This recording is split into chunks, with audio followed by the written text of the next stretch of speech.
男嘉宾小曾28岁，来自重庆，公司职员；女嘉宾小许27岁，来自重庆，待业。来，有请两位，有请。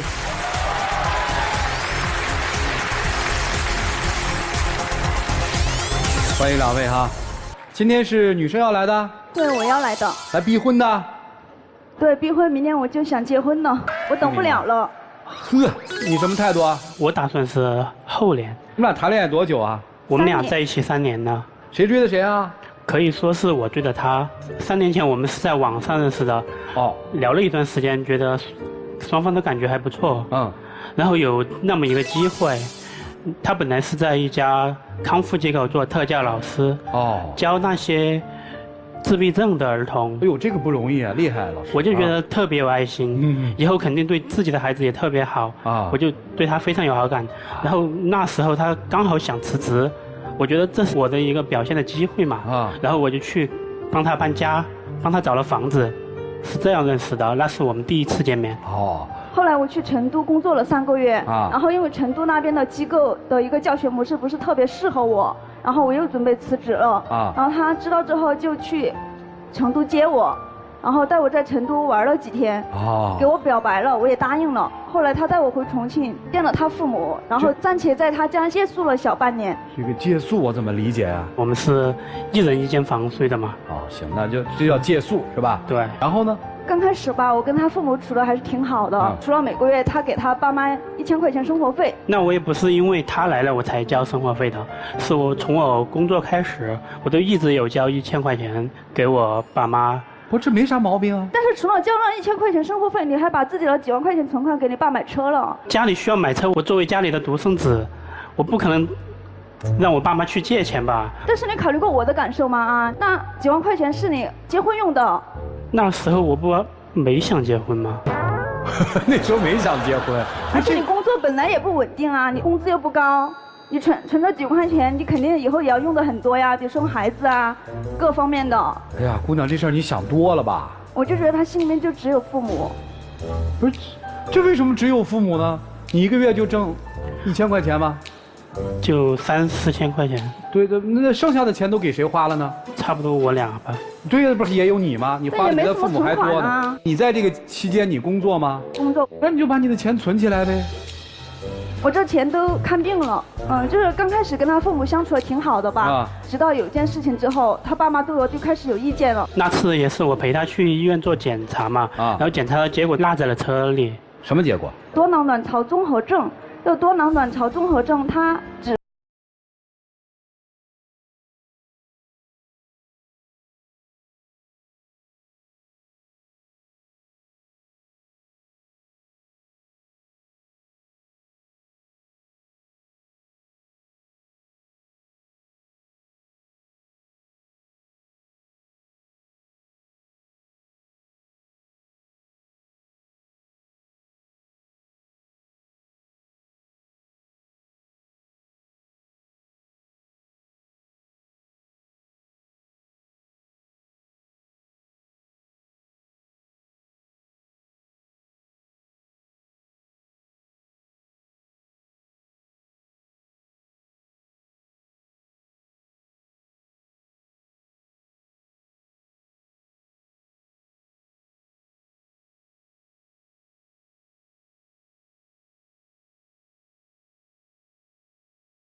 实在跟我爸妈处得很不愉快，我们就搬出去住了。那就表明立场了吗？他挺你啊。搬出去刚开始我们过得还算可以，哎呀，但是后来呢？后来我就发现他对我不上心了。怎么个不上心法呀？就是去年1月份，我拔过一颗智齿，这可能是导致了一些隐患，软组织受损嘛，然后我就让他陪我去医院看一下，他死活都不愿意。我怎么不关心呢？我记得那么多年的事情，我还写了一个备忘录，专门记着他那些特别的习惯。你还有备忘录是吧？带来没有？对，带来了。来，给我们看看。就他吃的忌口的特别时间、表白时间、他的生日，这你都记不下来，还需要记在这儿啊？随时提醒自己嘛，别忘了。饮食注意事项：不能吃海鲜。哎呀，来我们天津不能吃海鲜，你说说看。少吃谷物。生活注意事项：最迟10点，早上怕冷风。哇，对啊，我感觉帮助的饮食。他穿衣服穿的特别多嘛。怎么还有胰岛素呢？就因为多囊会胰岛素抵抗啊，然后所以说要特别注意胰岛素。你列的单子啊？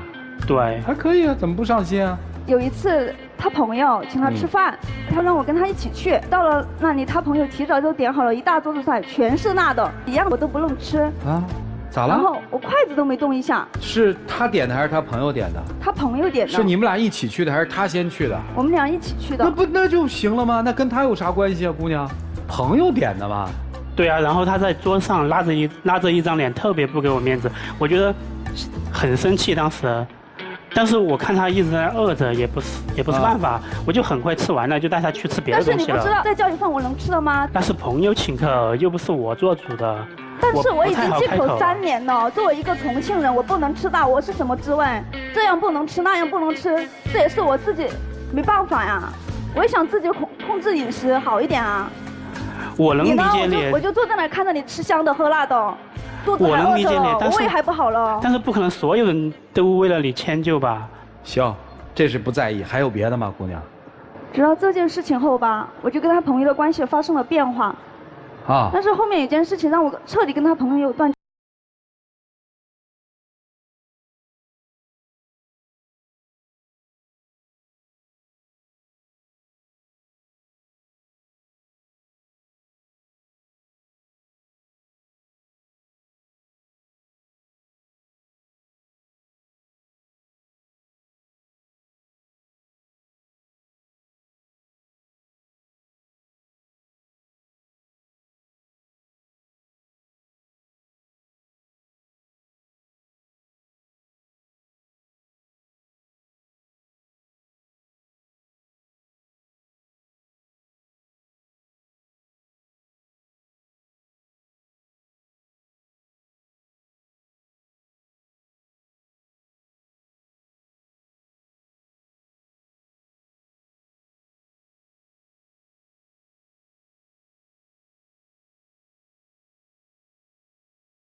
为什么他那些注意事项你都用注意事项给打出来了，而你陪他看了多少次中医、多少次西医、多少次牙医，你都没记，怎么都在心里呢，兄弟？因为我心里其实还是介意的，但是我还是陪他去了。哦，去医院我也是因为想对症下药。不是，这有什么关联吗？而且我这1年多囊也控制得挺好的，每天我也坚持锻炼身体，然后饮食方面也很注意。我也希望这样的好的状态能一直维持下去。不是，对啊，那不挺好吗？怎么又今天来这儿又要逼婚呢？但是他爸妈不同意啊，对我还是有很大的意见。行，咱们推心置腹的换一个方式啊，正好把你们这点事儿给梳理了。突然有一天，你带了一个男孩去你们家，说爸妈，这是我的男朋友，要到家里寄宿。爸妈说那怎么办呢？闺女儿就寄宿吧。然后发现问题了，哎，你每个月给你们家人1000块钱，到底为什么呢？怎么不为我们的未来考虑呢？后来你爸要买车，你又把你所有的存款给了你爸了，他又会觉得，哎，你怎么还是不为我们未来考虑呢？再后来，发现他生病了，你父母跟他有意见，然后你跟他一起搬出来了。咱们推心置腹的换个角色，你觉得你难做吗？如果我爱他的话，不难。怎么不难呢？我觉得我如果真心……那你如果你爱他的话，你能不能跟你爸妈说，你说这臭小子为我做的其实挺多的，而且就是我想嫁给他，能不能你们不要彩礼了，我也不要婚礼了，你都不用说服你爸妈，你能说服你自己吗？能。不用求婚，不用婚礼，不用彩礼，人家就要嫁，娶不娶？我觉得娶不娶？后年娶吧。为什么后年啊？我觉得现在跟我结婚，我什么都没有，没有物质。我不要那些东西，我怕他跟着我太委屈了。我不怕委屈，是吧，姑娘？我不怕委屈。对，你要那些乱七八糟的东西吗？不要吧？是不要吧？我跟他哎，对他不要，哎，娶不娶？只要他爸妈没意见。没意见。其实特简单，为什么是后年？你自己说，把心里话说出来。为什么是后年吗？什么条件不具备吗？我就觉得现在没有钱，说实话。就真的是经济储备是吧？对。啊，行了，人家说的也很清楚了，后年娶你，这行了吧？不行。这也还不行，为什么？我就想明年结婚，因为我觉得我明年都28了。而且多囊对于我来说，30岁之前是最好的备孕时期。过了明年也不等了，是这意思吧？对。听明白了啊？明年咋办？但我们俩什么都没有，我觉得结婚了也会无尽的争吵。哎，所以一个是真想逼着嫁，一个未必是真想娶。你听听老师们怎么帮你们拆解这团乱麻，好不好？我们一起进入丘比特问卷。他说明年要嫁。你说因为没有钱，你要后年才娶，这1年你怎么可能转变你目前的状况和经济实力呢？你自己思考。我先跟他聊一下，在群里面他的朋友们说啊，还求什么婚啊，都已经见过父母了，你骂人家滚，对吧？你觉得他说的特别难听，对吗？对。如果是我会说的更难听。都住到人家家里了，还求什么婚啊？而且还不是他自己单独租的房子，是住在他爸爸妈妈家。如果我是婆婆，我也会这样想，不矜持，我会天然的认为你就是花我儿子的钱。第二点，人家自己挣的钱给自己爸爸花，家里添置车，跟你有什么关系？你们俩领证了吗？领了证以后才叫夫妻共同财产。没领证之前的都叫婚前财产，孝敬父母天经地义。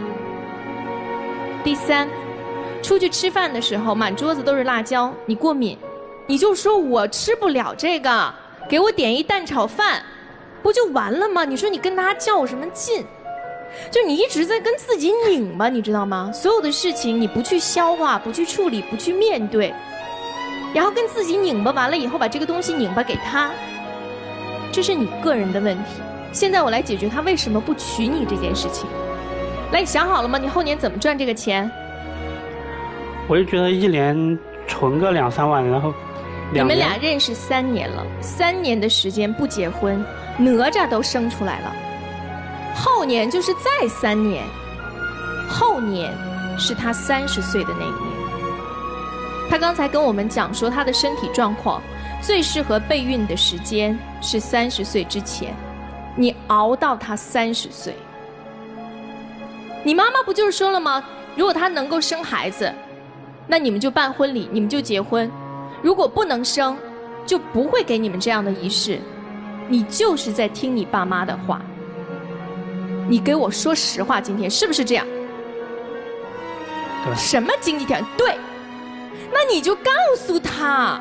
事实上，我觉得我们情侣也好，夫妻也好，我们都是有缺点的，可能是身体上的一些缺点，可能是性格上的一些缺点，可能是经济上的、事业上的、工作上的、生活上的，没关系，人都有缺点，人无完人。我们要和什么样的人在一起？要和接受我们缺点的人、包容我们缺点的人、共同成长的人在一起。很显然，他是缺点吗？其实也不是，他是身体上的一些状况。你要么接受，就好好的爱他。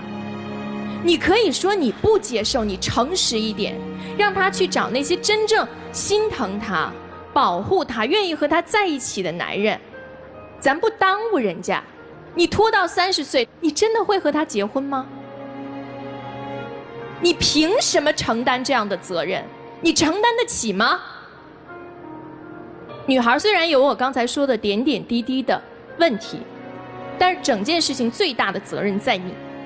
父母有父母的想法，我们不去论他对不对，因为他思考的角度是他的角度。现在就单纯的谈感情，你要么就好好的爱他，接受他的一切，要么就赶快今天在舞台上跟他说对不起，再见，不要拖，好不好？祝你们各自幸福，谢谢。谢谢泽源老师。姑娘住到男生家里面去借宿，我觉得主要责任还是在男生的不断的做工作、不断的劝说的情况下，不能只怪这个姑娘不矜持。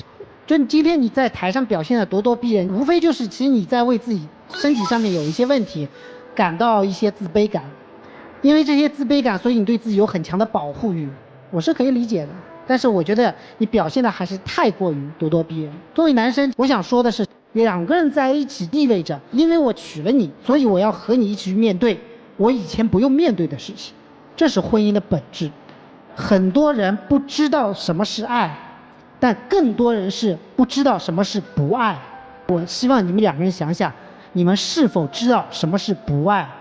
或许你们两个其实已经在开始不爱了。为什么我提出这一点？因为你在退缩了，你认为你们将来婚姻和爱情里面有一些风险是你不愿意去承担的。我不是责怪你，你有这个权利，但是基于这一点，你们想一想，是不是内心在慢慢的不爱了？就这样，谢谢。好，谢谢陆琪老师啊。为什么会出现这种局面？我觉得最大一个起因之一就是女孩不识趣儿啊。你明明你的身份并没有摆清楚，你就把自己先入为主的说，我应该是和你是一家人，所以我就会干涉到你们家族里的那些事情。你的不识趣儿，导致了对方家人的不认可。可能大家对这个病可能都有一定的认识，没那么严重。关键是他们不认可这孩子的做法，甚至于怕现在还没进门呢就管这管那，今后他们得打翻天啊。所以都是借口，病是借口，时间是借口。男生有什么就痛快说，真是到了后年再来后年，何必呢？是不是？为什么把所有的那些表面文章都做得那么极致？你在干什么呢？弄个备忘录这么清楚，但实际你做了多少次呢？很难说。20次去医院记得怎么这么清楚啊？你是想算什么账呢？有没有一笔账说我陪你干过什么，去过多少次医院，买过什么东西，有吗？不用写，都在心里。所以女孩，下次学聪明点，好不好？就别还什么都不明白呢，还什么都不懂呢，先奋不顾身的去了。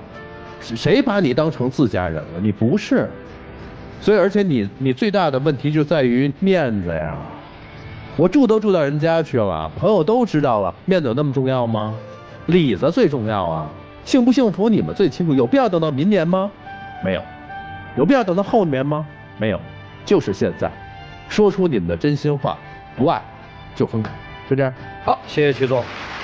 胡老师，我猜你心里的真心话之所以不想接，是因为近期以来他的所作所为，包括对你父母的态度，包括对你朋友的态度，包括对你的态度，你认为都不适合结婚，这是主要原因，而不是钱和孩子，对不对？对，我想他在。那你为什么不说出来呢？我不满意你现在的这些行为。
时间留给你们，一起进入抖音真情60秒。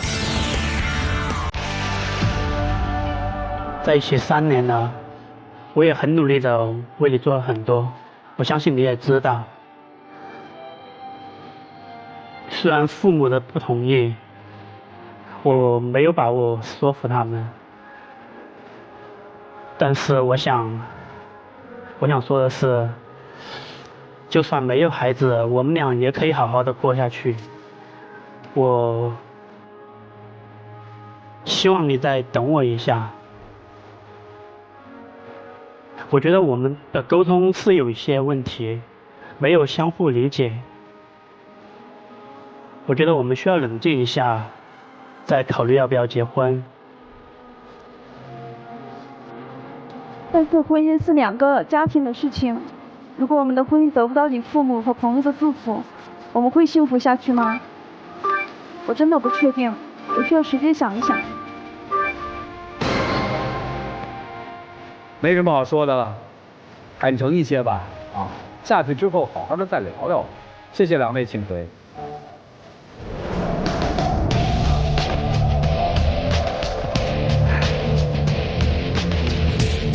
好，请关门，请开门。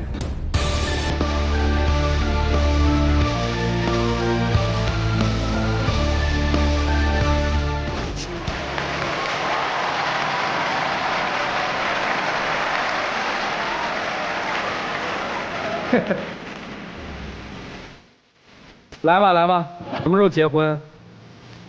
听他的。姑娘，什么时候结婚？明年。你这样，你还真是结不了。你看小胖人一说是听他的，这是有标准答案的。你的标准答案基本应该是我们回去再商量。你一点不变哪行啊？对不对？小胖有进步啊，坦诚交流，把话都说开。下去我们也不听了，你们自己都说了，哒啦哒啦吐出来，然后呢，我给你计划表，好吗？来，有请我们的小话筒，有请。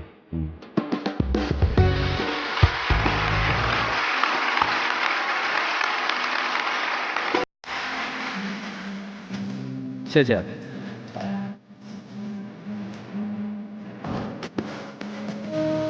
来，我们见证水玉居的恋人的浪漫时刻，各位请见证。有谁能